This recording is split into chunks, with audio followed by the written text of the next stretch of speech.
संत महात्माओं परम प्यार से बोलिए धन्यकार जी। बोलिए सतगुरु माता सुदीक्षा सबंदर हरदेव सिंह जी महाराज की जय। आओ संत महात्माओं, आखिर हमारा कल्याण कैसे होगा, आखिर सतगुरु की कृपा, सतगुरु की महिमा, सतगुरु हमसे कैसे खुश होंगे। तो आओ संत महात्माओं, सबसे पहले सतगुरु ने हमसे कुछ वचन, कुछ वादे, कुछ प्रण हमने दिए थे। ज्ञान हमें जब ही मिल पाया था। आओ संत महात्माओं, सबसे पहले तो ये नौ माया प्रकट करा दी थी कि देखिए नौ माया है, ये परमात्मा की शक्तियां हैं और इन शक्तियों का काम है मानवता का हित करना, भलाई करना। आओ संत महात्माओं, उसके उपरांत पूछ लिया गया था ये नौ शक्तियां हैं, लेकिन अभी तक परमात्मा के दर्शन नहीं कराए। आओ संत महात्माओं, फिर 5 प्रण दे दिए, 5 वचन दे दिए कि यदि तू 5 वचनों का पालन करता है तो तेरे जीवन में निखार आएगा, सतगुरु की कृपा आपके ऊपर बरसेगी। आओ संत महात्माओं, अर्जुन भी यानी उन गोपिकाओं की, उन जो स्त्रियां थीं, भगवान कृष्ण के मरने के बाद उनकी भी रक्षा नहीं कर पाए। क्यों? क्योंकि भगवान कृष्ण ने एक विशेष उद्देश्य के लिए ही दिव्य अस्त्र प्रदान किए थे, दिव्य ज्ञान दिया था। उस समय जब अर्जुन हस्तिनापुर के लिए, जब द्वारिका समुद्र में डूब गई थी, तो उस समय जब लेकर के जा रहे थे, काफी बच्चे थे, बूढ़े थे, बहुत सारी स्त्रियां थीं, स्त्रियां ज्यादा थी, तो वहां पे डाकुओं ने हमला बोल करके स्त्रियों के आभूषण, यहां तक कि स्त्रियों को भी उठा उठा कर ले गए थे।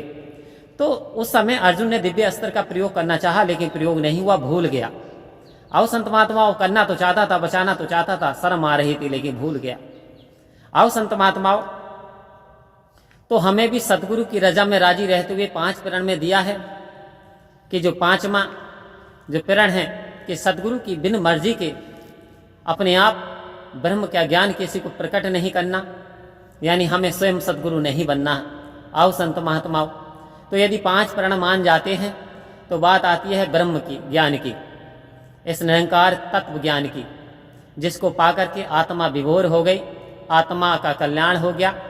जन्मों जन्मांतरों से भटकी हुई आत्मा को परमात्मा मिल जाता है। आओ संत महात्माओं, जब हम 5 प्रण और 9 माया को जान लेते हैं, उसके बाद ब्रह्म की जानकारी आती है। तो ब्रह्म ज्ञान हमें सतगुरु प्रदान किया करते हैं, अब वो जिसके माध्यम से भी करा दें।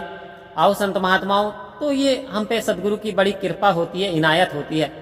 लेकिन यहाँ यदि हम उन प्रणों पे ना चल पाएं, उन वचनों पे ना चलें, तो फिर वास्तव में क्या होता है, हम प्रणों को भूल जाते हैं और हम निरंकार को भी भूल जाते हैं, और भूलने के बाद फिर हमारे जीवन में कुछ नहीं रह जाता, हम परेशान हो जाते हैं।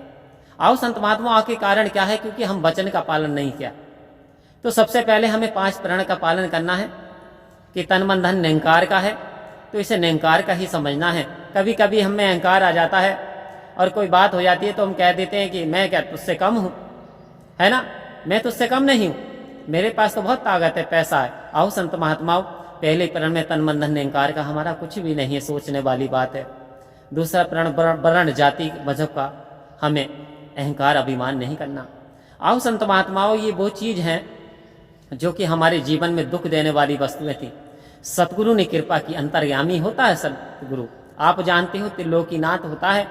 उसने ये जो परेशानी देने वाली सारी चीजें थी जो कि हमारे जीवन का सुकून छीन लेती, वो हमसे पहले ही ले ली। लेकिन आओ संत महात्माओं, परेशान कौन होता है? परेशान वही होता है जिसने आज तक वो चीजें सतगुरु को अर्पण ही नहीं की।